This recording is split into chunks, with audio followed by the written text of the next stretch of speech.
Good afternoon, everybody. My name is Inga Cotton. I'm the founder and executive director of San Antonio Charter Moms. And these are Charter Moms chats where we're talking about enrollment season and schools that are holding open enrollment for the 2024-25 school year. So today we're focusing on Essence Prep, this is in their second year of operation here in San Antonio. And they just on Monday, they started applications for the upcoming school year. So to share all things about Essence Prep, we have Jennipha Ricks, also known as J. Ricks, and she is the Chief Learning Officer and Principal of Essence Prep. So, Jay, thank you for coming back on Charter Moms Chats.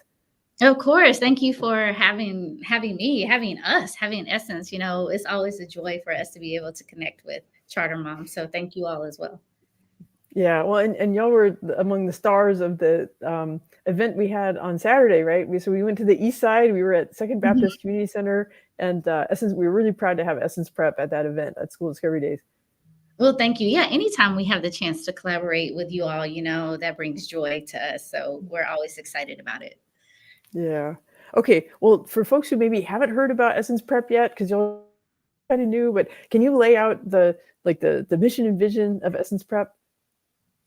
Yeah, so to summarize it, Essence is really about cultivating leading agents of change within the community. And so that's something that we press upon our scholars, something we press upon our staff, as well as caregivers and community members. And so we have 4 core values that we focus on here at Essence when it comes to cultivating those leading agents of change. And that's responsibility. Those are our ROS values: responsibility, intellectual investment, service, and excellence. And so it doesn't matter if they're in the classroom, if they're in our library, if they're on the learning stairs, if they're in the NPR bathroom, so on and so forth. Our expectation is that they are operating in these core values at all times. And so we are a pre-K through 6th grade campus this year, but ultimately our goal is to be a pre-K through 8th grade campus. Yeah, that I feel like that leads of change. Like that's a key. And I want to encourage folks. So actually, it's a little bit of framing here. So we've updated the enrollment guide blog post. That's at shchartermoms.com. So it's pinned to the top of the blog right now. Also, if you go to the caption, the description of the video, it's got a link that'll take you to the enrollment guide. So if you want to find on the website, all the RISE values and things like that. And then we also have past interviews that I've had with Superintendent Akeem Brown, and he talks a lot about the values and what led him to create this goal. He's been a great partner. I first talked to him when he was in the application process, to create Essence Prep. So, and also there's also links to Jay, you've written guest posts for the blog, and you've been a solo guest on Charter Moms Chats as well. So I just want to encourage folks to if you want to dig deeper, there's more information on the Essence Prep website. But there's also more at shchartermoms.com. So, so I was wondering if you could talk more about on the academic side at Essence Prep, things like the social emotional learning and project-based learning, and I know this keeps evolving, as it goes from being a dream, to being on paper, to being now you're here of real life classroom experience. So there are about 3 or 4 things that we really zero in on. One of those is project-based learning. So in order for scholars to really learn the way that they need to learn, a lot of it is application-based. So when we're thinking of project-based learning, we're thinking about, okay, so what are some real life situations that are happening here within our scholars community that they can hone in on and create a project around it? But while they're creating this project or they're doing these activities and these tasks, how are we incorporating literacy? How are we incorporating math, science, social studies, so on and so forth? And how are they using all of that knowledge, which this is our intellectual investment piece, how are they using all of that knowledge in order to accomplish this task? And so it's very robust. Sometimes it can be a very lengthy process, but the beauty of that is that it fosters community within the classroom, within the scholars. It teaches them how to effectively and efficiently communicate with one another. It's teaching them problem-solving skills. It's having them exercise their cognitive ability. So there's a lot that goes into project-based learning. So we hone in on that. We also do public policy engagement, and it happens in a variety of ways, but one way that I can pinpoint is us doing our family gatherings throughout the week. We do that can look like a variety of different things, but this particular way that I'm speaking of now is during our kids' blocks during the day, during some of their specials blocks. We have what we call family engagement. And right now we have it where we actually have administrators go in and teach these blocks. So for Black History Month, we have several prominent African Americans, past and present, that kids are going over, and we're talking about. For example, today with our sixth graders, we talked about Katherine Johnson and the movie Hidden Figures, and how these three women, specifically her as an African American woman, what intellectual investment she showed and what made her be a prominent figure. But not only that, how does that correlate with the scholars as well, and how they're showing up in school every day? So we want to continue to make those real world connections. And even though this story took place years ago, it's still relevant today, in how you all are showing up and how you all are engaging in education and the learning here on campus. So we do that. We also focus on social emotional learning. And so we do have a Dean of Empowerment and Culture, Ms. Kizzy Thomas, who is over that role. And so that component is very important to us, because I think we can be, honest and transparent in saying that even adults struggle with social emotional issues or emotional intelligence.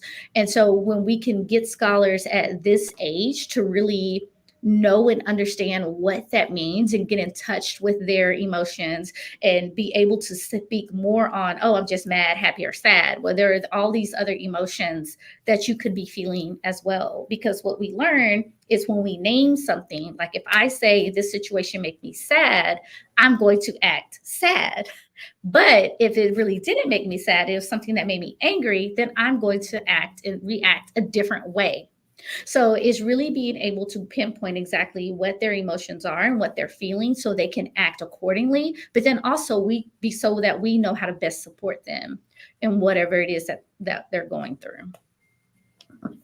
Yeah. No, those are so important. Actually, there's one other academic thing that I wanted to touch on. I was poking around on the website, and I saw that y'all are an International Baccalaureate candidate school for the primary years program. So, and we've been talking a lot about IB. Like, so recently I had like the SASD, has a couple of clusters of IB schools, and so it's been a hot topic lately. So I was wondering, can you talk about like where y'all are in the IB process and what you hope that will bring to the campus? Yes, so we are in candidacy, and what that means is we have started rolling out just pieces of it here and there. The ultimate goal is for us to be IB, but PYP and MYP, and what that means is our primary years and then our middle school years. So ultimately, the reason why we're doing that is because if we start with our primary years and we provide them with the tools that they need to be global citizens, because although we're focusing on leading agents of change in their community, when we bring in IB, now we're focusing on how do we bridge that gap between community, but then making them global citizens as well. And what does that look like and sound like? Because and as a mother myself, I want my child to be able to experience things that I didn't have the opportunity to experience. So I want to broaden their horizons outside of this community and stop thinking about only just what's here. We definitely want them to think about what's here, but also think about what's outside of here. What other possibilities are there out there? And not only what other possibilities are out there, but how can I show up in those spaces and be equipped enough intellectually and emotionally to be able to handle what's on the other side of that? So if I want to go to Kenya, for school when I go to college, or if I'm traveling because I'm in the military, or, whatever the case may be, I'm already prepared to do that. And I left Essence Prep in the 8th grade prepared. I know I had to go to high school, but I left in the 8th grade prepared to go. So that's really what our goal is as far as being an IB campus, is just making sure that we are cultivating citizens with amazing citizens within the community, but we're also having them to think outside of the box and think more globally. Yeah. Well, international baccalaureate, this fits so well with the other elements that you're looking at. Like project-based learning and international baccalaureate, and that like the things you're talking about makes so much sense to me. Like I'm a mom too, and these are addressing like the real world concerns that students have, and that right, that scholars have, and that families have, right? So they want the learning to be relevant, right? So project-based learning, like it takes time, but it does. They understand why they're learning about that, and then they learn the teamwork. They learn things that will serve them well, like after Essence Prep when they're in high school, and then in the world beyond that. And if they know the academic material, but then they get frustrated or they procrastinate or they lack confidence, then that's going to hold them back. And so the social emotional learning, that's going to carry them forward as much as the academic material does. Yep, I totally agree. And that's something that we definitely want to always continue to press up on them, is because right now they are in that molding stage, and we have so much that we can do with them right now about in teaching them how to communicate, teaching them how to learn, because that's a skill as well. Well, how do I learn? You say that we have to go to school and learn. You say that we have to go to school and be educated, but what does that mean? Let's talk about what that means. And so those are conversations that we have to have with our scholars as well, and be able to not only have that with our sixth graders, but what does that look like when we're talking to our kindergartners? And the cutest thing is that in one of the family gatherings, they were talking about voting. And so many people may think, oh, they're kindergarten, they don't really know much about voting, but you'd be surprised about how much they do know and how much they've already soaked up because of hearing their parents talk and just some of the projects that we've already done on campus. And then when you hear kids that are passionate about it, like, oh, and they're asking the questions when we do our KWL chart, so KWL chart, what you want to know, and what you've learned or what you want to learn. And so when being asked, well, what is it that you already know, about voting? And you hear them say, well, kids can't vote. Or, well, why can't kids vote? Well, what is it that we can vote for? So then it's like, well, what can you as children vote for? Let's talk about that. Sorry, Dean did a great job of doing that. And so they're like, oh, we can vote on what kind of ice cream we want. So then, but so it's just taking those real life concepts of really knowing those things and putting it in a way that they understand it. So as they get older, then we can start adding, a little bit more depth and text to it, but they understand it already. Yeah, that's so important. Even young scholars, they deserve respect, and that's treating them that way, and asking and listening to them, that sets the tone for what kind of people you want them to be, and how they should learn to expect and deserve to be treated that way. Mm-hmm. Yeah. I agree. Yeah, well, that's great. Well, thanks for all this information about the academics. So I want to ask some questions about like your team, like and I love the video with the it has the soundtrack to it, and then anyway, we added it to the blog post, but they you guys have a really amazing team. So I was wondering if you could talk about like some of the strengths of the people that you work with, and kind of what they bring to the school. Oh, wow. So you're really trying to have me sitting here till like 6:00. Okay. Oh, no. No, so we have a phenomenal team. So we have to, of course, start at the top. So, we have Mr. Brown, who is really why we're here in the first place, and the amazing vision that he had as far as starting Essence and bringing it here specifically to the East Side to make sure that we are serving this particular community, because they deserve to have access. And so definitely grateful and appreciative in that respect. So I'm trying to summarize as much as I can so I get and then next we have our dean, who has a robust background and various things that she's accomplished in. She helps with testing, she helps with behavior, she helps with social emotional learning. So she's very skilled in those spaces to be able to provide supports to families and to scholars and to staff. Then we have Miss Stephanie Magayan, who just came on with us this year, who is our special pops coordinator, who is very well versed in her lane. And she just came in, she jumped right in, She jumped into classrooms and started working with kids. She's getting the arts going. She's making sure that we are in compliance, consistently. So she's phenomenal. We just hired Miss Angel Ladd, who is well versed in PEEMS. She started out as our PEEMS coordinator, office manager, fantastic. But now she is currently our interim director of operations. She is amazing. She's very structured, very organized. She makes sure that on the operations side that we are consistent.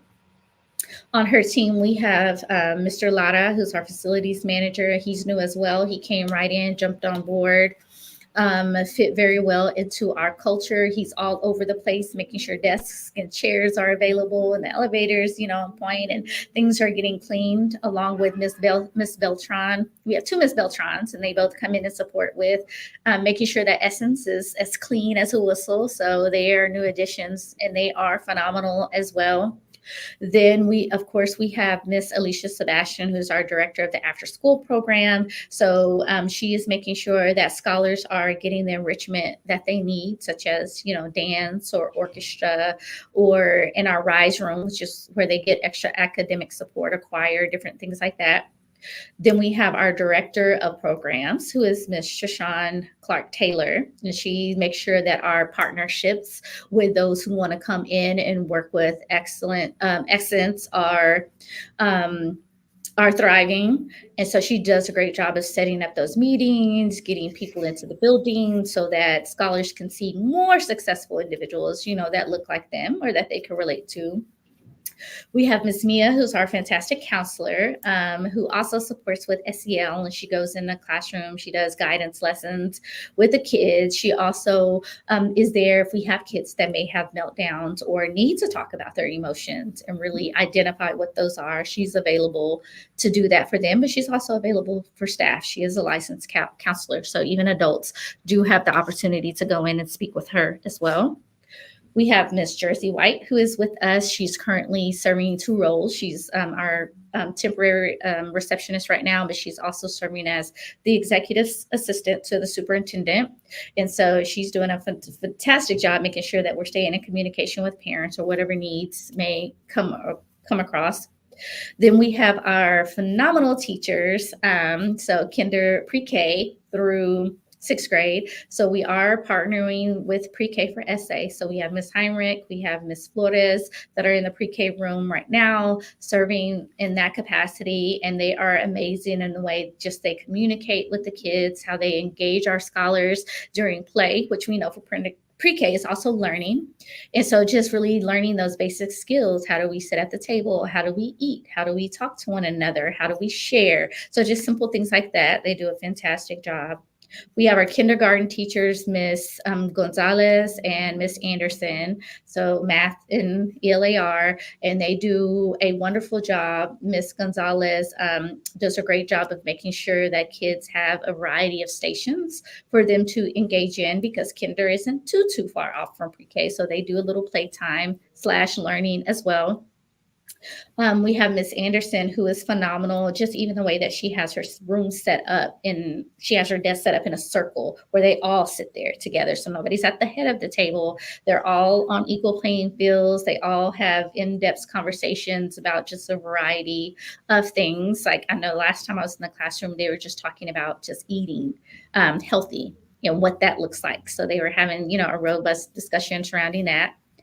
Then we have our 1st grade teachers. We have Miss Derry, who does math, and we have Miss Ceci, who does ELAR, and they are phenomenal. This is their Miss Derry's 2nd year. This is Miss Ceci's 1st year. She was one of our teacher in residence.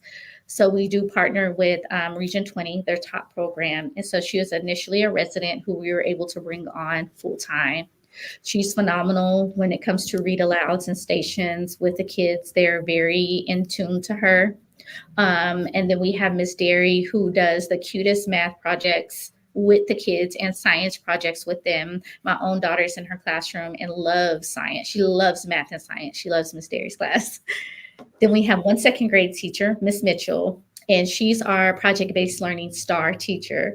So she teaches all content areas. And so the beauty of her being able to do project-based learning is that she's able to integrate all of those content areas seamlessly because she's so well versed in it. So it keeps them engaged. Then we have Miss Word, who is our third grade teacher. She teaches third grade ELAR and fourth grade ELAR because they're combined. Classes are not combined, but they do teach to grade. She does teach to grade levels. Her classroom management is phenomenal, and the way that she is able to get kids engaged and tuned in to what it is that she's speaking, so that they are learning, is fantastic. She's very skilled in that. And then we have Miss R, who does third and fourth grade math, who's fantastic. She utilizes a lot of technology in her classroom. So it never fails that you can go into her room. Kids are working on Chromebooks. They know how to annotate and draw and do math and all this stuff all over the Chromebooks, how to utilize the smart board. So she is a whiz at that. She's one of our content leads.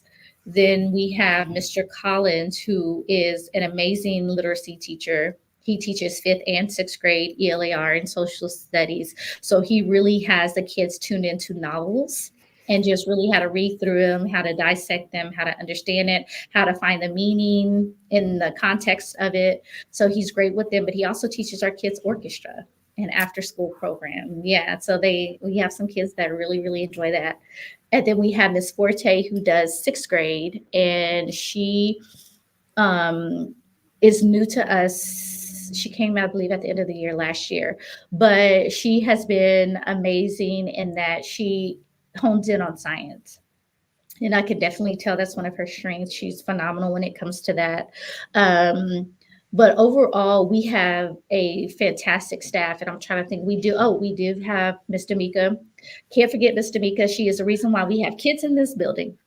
So she's amazing with the families and reaching out to them and making sure their needs are met. And that scholars, we know what scholars are coming in grade levels and getting these seats filled. Because we moved into this new building, we have lots of amazing space that we need to fill with student bodies. And then we have Ms. Manning, who is our director of HR and finance. So she takes care of us, making sure that we're getting paid because, we got to get paid for the work that we do. But she also, of course, handles the budget and makes sure we're good there.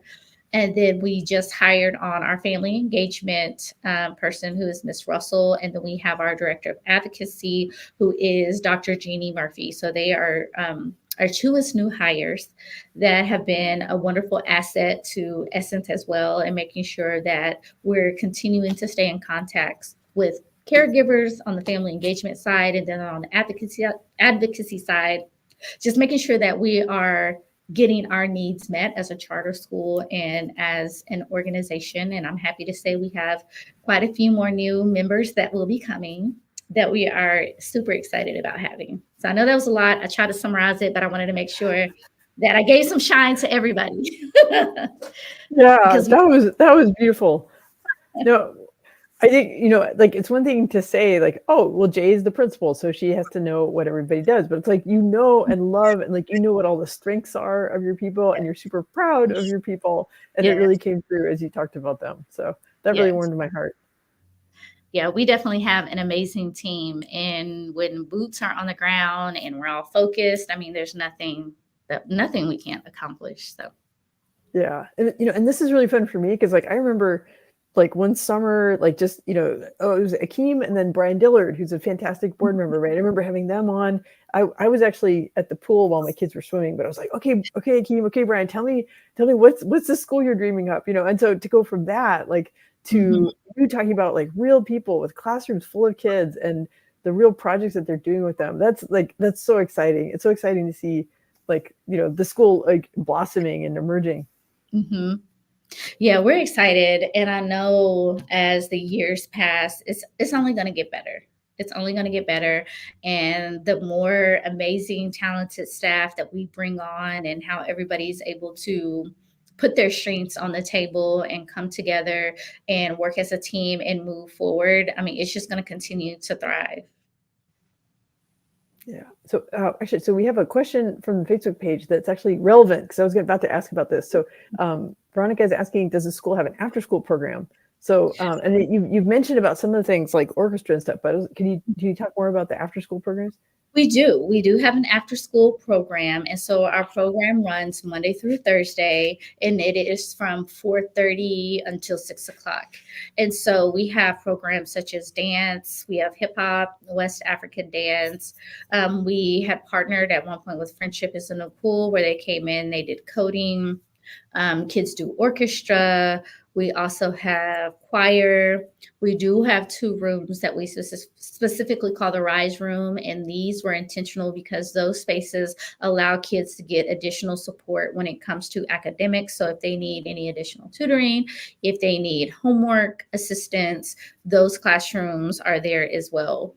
And so that's one of the things that our director of the after school program and our director of programs are consistently communicating with partners, because we're always looking for people who truly want to come in and support as much as they can, because we want to make sure that, as I stated before, that kids get access to a robust menu of things, so that they can really hone in on what their talents and strengths and skills are and how they want to utilize those. Yeah, yeah. Well, you guys do a great job of sharing on the social media pages. So anybody who's curious, like, go and look. And so for example, we have had the AM Project come at our events, and also the AM Project, they come and they do activities and teach the kids about music and the music business and being a DJ, right?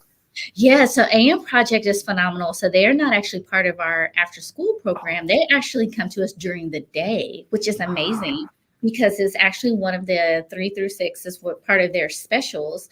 And so what they get to do, for those who haven't heard of it, our kids get the opportunity to hone in on what the technology is behind DJing and what that looks like and what that sounds like. And it's amazing to see the kids' faces light up, because before AM Project got here, when you hear DJing, you just think of going out dancing and the music. But once you break it down and you start to realize just how much you need to know that goes behind the scenes, it's like, oh, okay, well, I didn't realize that that was a thing,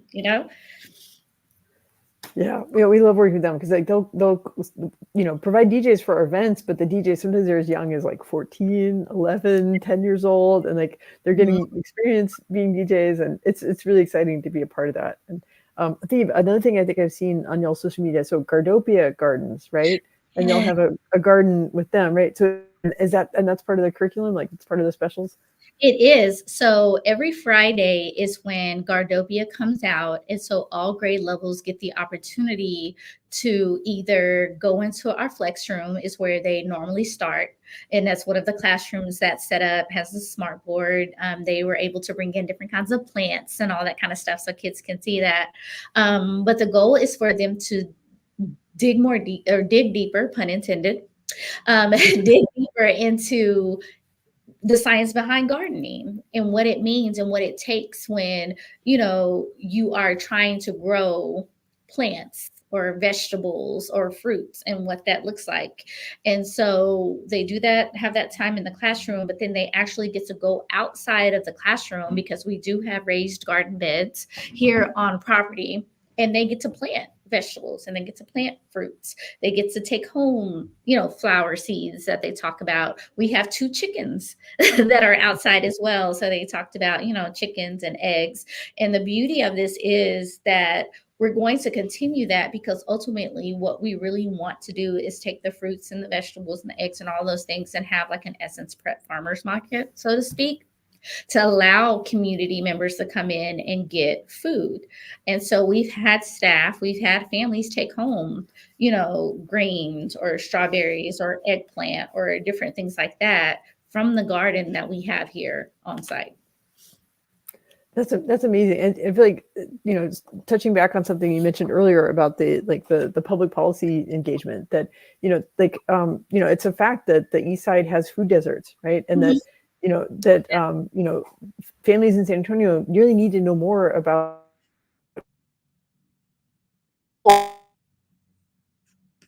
health. And so, learning more about fruits and vegetables, it's a great way to, bring that to life and get the hands-on knowledge and maybe by being part of the growing process, maybe they're willing to try an unfamiliar fruit or vegetable that they might have been too picky about before, but after they put in all the work to care for it, they really want to give it a try. Mm-hmm. Yeah, and I'm glad that you brought that up because that was actually one of the projects that the kids did last year, our fourth graders, during one of our family gatherings, is knowing that the East Side is a food desert. Then what does research tell you when you went looking for these restaurants or these places? What did the data say? But then now that you know that this is what the result is, how do you think that we can solve it? What are some things that you think that we can do, or how can you lend your voice, as a fourth grader to be able to speak on this topic to our community leaders so that we can get the support that we need on the East Side? So it's phenomenal to hear how much passion that kids put into these things when you allow them to be free and to do that, and you give them that agency and that voice, and they truly internalize how important it is. Right. So maybe they know they can't turn in a ballot yet, but they Yes. still use their voice, and they're So right. Yeah. Well, I want to touch on some of the things that I know that you mentioned about like the East Side having food deserts, and like you want the school to be as welcoming and to really wrap your arms around the families as much as possible. And so there's things that Essence Prep does that not every school does, but like you provide transportation within like a 5-mile radius, Mhm. and providing uniforms, providing meals. So like, what are some of those ways like to make Essence as welcoming as possible for the scholars who come? Right. Yeah. So we do. We provide all of the things that you just mentioned, and then supporting even with the uniforms, the shirts. We do provide them with about 2 shirts when they come on board with us so that they do have access to that. Now that we are in our new facility, one of the amazing parts of the campus is that we do have a space too that has a washer and dryer. So that allows us, if needed, to be able to wash coats that may be left behind or additional shirts or anything, just to make sure that scholars are taken care of and even families are taken care of on that end. We also have it to where parents do have the ability to come in and sit and observe their child. If that's something that they are interested in doing, they're able to come in, of course, and volunteer if we have field trips, different things like that. We do have a PTSA here. We actually have a PTSA meeting tonight. So parents can come in and be involved in that way as well. Here coming up February 15th, we're going to have 3 academic nights, but our first academic night is February 15th. And they'll be able to come in and focus on science. So they'll have little science activities that they can do with their kids so that they can see what they're learning, but it also gives them time to bond outside of, just whatever their norm is at home. And they can talk to admin, they can talk to teachers, and make it a fun time and just let them know just how valuable they are in their scholars' education as well. They have the opportunity to, reach out, of course, at any time if they have questions, concerns, or needs. Essence is truly a community school. So anytime they want to be involved, then we open that door for them to be involved. Like, for example, an invitation was sent out to some of our community members specifically just to come in during our family gatherings and offer some kind of activity with them if that was something that they wanted to do. So we want to make sure that we're serving in the best capacity that we can, not only just for the kids, but also for the families and also for the community. Yeah, yeah, that's so important. Like, I really appreciate how you're not making excuses. It's where you get Essence Prep is going to open the doors to the scholars and the caregivers and their families, and and then build that partnership in just not just make assumptions about like, oh well, this community isn't going to be receptive to that. It's like, no, let's open the doors, make it accessible, and build the communication, build the relationships so that parents and caregivers do feel welcome, and that's going to make the community much stronger. Mm-hmm. And I also want to just add on to that piece. Yes, opening the doors and making it welcoming, but we also always make sure that we're doing it in a safe way as well.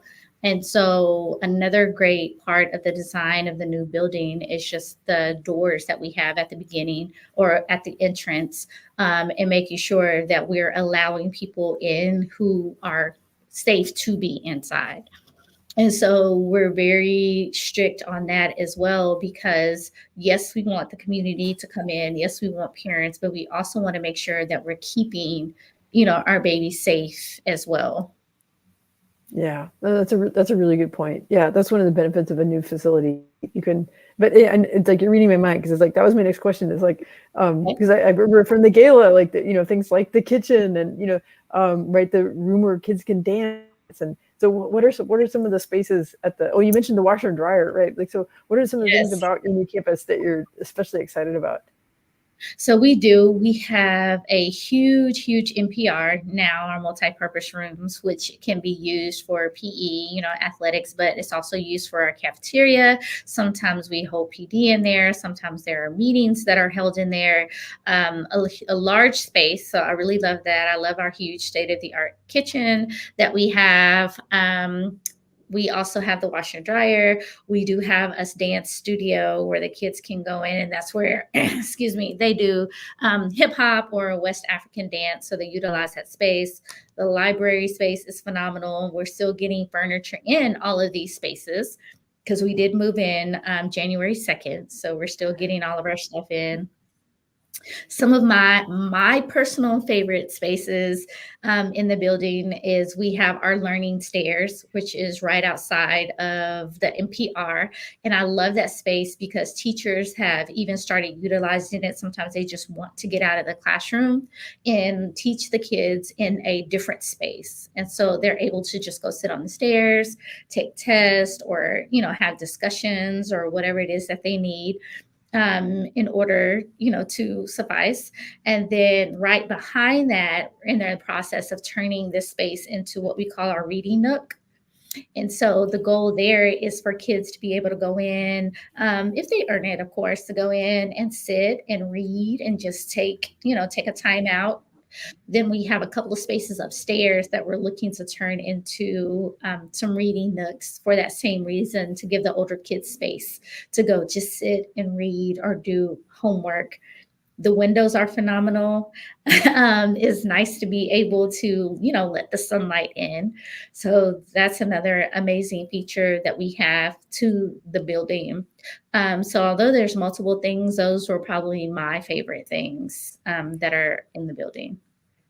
Yeah, well, the pictures I've seen are beautiful. I can't wait to have some excuse to come out and see it in person. So, and I'm glad, like, keep improving and keep adding to it. But it's like it's supporting the activities that you want to do on campus, and that's the most important thing. It's like, how does it benefit the students and the teachers to have the space to do the things they want to do? Yeah, and that's the beauty of it too, is you can see the excitement on the kids' faces, especially when we first got in. That first week, of course, we had to go over processes, procedures again, because we're in this new space. But the teachers had the opportunity to take their classes on tours of the building because, we wanted to get that excitement out and not have kids running around trying to figure out what's what. But just even hearing the additional pride in their voices about being in this space is a beautiful thing as well. Yeah. Well, and it allows the school to grow, right? So, okay, so the current year, it's kindergarten through 6th grade, adding 7th 7th grade. grade next year. Mm-hmm. Yeah. Okay, great. And eventually all the way up to 8th grade, right? All the way up to 8th grade. Yes, ma'am. Yeah, that's great. Well, I think we've covered like academics and the culture and stuff. I just are there any like stories or like things you've observed like in this school year that you feel like you can share a story and it'll help people understand like the culture at Essence Prep? I know I've heard a lot about the choir. That Ms. Anderson is the one who Yes, Miss Anderson is our teacher who does choir for the after school program. So she would do a great job with getting the kids together to sing, lift every voice and sing, or whatever song she has on the agenda at that point in time. And the kids, fall in line under her, and they give their best and everything that she that gives their best and everything that they do. But she's definitely the lead on that. She adheres to our core value of excellence and responsibility when it comes to making sure that the kids are ready and prepared. And if she doesn't feel like they're ready and prepared, then we're not doing it. She says it's got to be right. Right, which I'm glad, because whatever product we put out there, we want to make sure that it's the best product. Mhm. I remember at the groundbreaking, so right at the Mhm. other Yeah. end of the building process, I remember at the groundbreaking, the choir singing and sharing. Right? Isn't there's like a poem or a chant that's like part of that's like the Essence Prep chant, right? And the phrasing is beautiful because there's just so much pride in it, right? It talks about royal blood of my ancestors, like to hear it's so powerful. When students say that. Oh, okay. So you are referring to our Essence Prep Rise Creed. No, affirmation. Okay, Affirmation. affirmation. Right there we go. Yeah. Okay. So every morning during our announcements, we have our scholars do our mission here at Essence Prep, but we also have them repeat their our daily affirmation. And so this came about because we wanted the scholars to be able to understand exactly who it is that they came from and how important they are. And especially during this month when we're thinking about Black History Month, right? And who their ancestors are. And so the first thing that we really have them say is, I'm a blessing, not a mistake. And so Yes. that is key because we need them to understand that regardless of who they are, regardless of where they come from, they are a true blessing. It says, I'm a dreamer, I'm a poet, I'm a scientist, I'm a mathematician, writer, historian, and leader. I can be what I set out to be. The royal blood of my ancestors runs through my veins. And so every day we say that because we really want them to internalize that and know that and understand just how valuable they are. It doesn't matter where they come from, it doesn't matter how old they are. They're important, and we want to make sure that they know that and understand that. Yeah, no, I'm thinking about hearing them say it. Like it makes me tear up a little bit. It's so moving to hear the student, to hear the scholar it, because it just like I mean, the reason why I do this is I want every student to have the opportunity to fulfill all of their potential. And I experienced that with my own son who has special needs, and I was not Mhm. going to leave him in an environment where people had low expectations for him. And considering the history of how African American and Hispanic students have been treated in San Antonio, the fact that you're creating this environment, they say and live this affirmation every day. That's so Mhm. important, and it's so beautiful. Thank you. Thank you. Yeah, yeah. Well, okay. I want to make sure we cover like the nuts and bolts stuff, like talk about how people can get a hold of Damika and stuff. But I don't want to rush you. If there's any like other stories you want to share, go ahead. But I've got my little banners queued up, ready to, hopefully people are really excited about what they're hearing and want to come and meet some of these amazing teachers that you've talked about. Yes. So the first thing that I will share, and it's not really like a lengthy story, but what I am excited, I guess I do kind of have two stories. So one of the things that I am excited about is that when we have new kids that come on board, I've had the opportunity to speak to about two or three of the new scholars. And one of the scholars, because I'll ask them and I'm like, hey, you've been here, a few days, or you've been here a week or two. Like, tell me what you think. Like, what do you think about Essence? And so far, I've gotten nothing but rave reviews. And one of the young men, he's in the sixth grade, and I asked him, I was like, well, how's your first week been? Like, what's been going on? Tell me about that. And he says, He said, I really like coming here, Miss Riggs. I was like, okay. I was like, well, tell me more about that. He said, he's like, I understand that at school and I understand that we're here to learn. He said, but at the same time, it's fun and I don't feel stressed and I feel relaxed. And I'm like, okay, good. Don't feel stressed.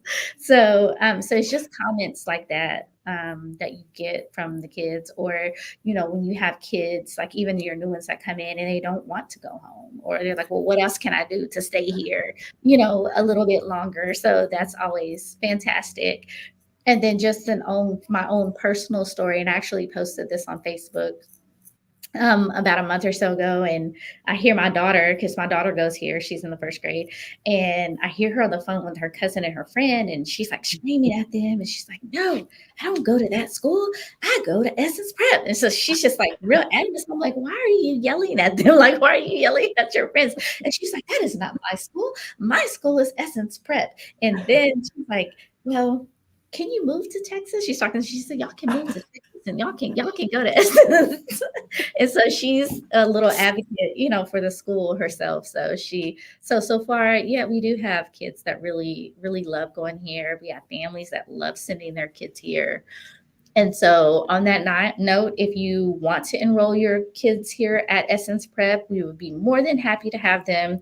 All you simply have to do is go to the Essence Prep website, www.essenceprepsa.org. Go to our enrollment tab. You can click on Enroll Now, and then it will walk you through the steps on how you can apply. So we do have some seats currently that are open in specific grades. Miss Damika, you can reach her at dburton@essenceprepsa.org. That is her email address. And she'll be able to provide you exactly which grade levels are open and which ones you will be waitlisted for. But enrollment is open now for the upcoming school year. So once again, essenceprepsa.org. Go to the enrollment tab and click on Enroll Now. Yeah, that's great. And I know on the website y'all provided the phone number for Miss Damika, right? So 210-997-5636. And folks can they can set up a school tour, right? By like emailing Damika or giving her a call. Mm-hmm. Yep. Yeah, I think that's a great way to make a decision. Yeah. Yeah. Get to talk to some of the staff members if they're available. Of course, we don't want to interrupt teachers while they're teaching, but yes, they have the opportunity to come in. Yeah. And what's great is that they'll get to see the new building, right? Because like for a year and a half, it was like, hey, it's coming, right? And the next year. So yeah, a beautiful way to start out the new school year or the new year. Yeah. It's really exciting. Well, Jay, I'm just so thankful for you spending the time with me to share these stories. And I can just like over the years, it just keeps getting richer, and there's more to benefit the scholars. And it's only 2 years in, so I can't wait to see what Essence Prep becomes over the years. Well, we really appreciate you being on this journey with us and allowing us the opportunity to be able to share this with others. So we're grateful. Yeah, well, good. Well, thanks for joining me, and I look forward to getting to visit this beautiful new campus sometime. Yeah, definitely. Come on out as soon as you can. Okay, great. All right, take care. Have a great evening. Thank you. You too. Okay, bye. Bye.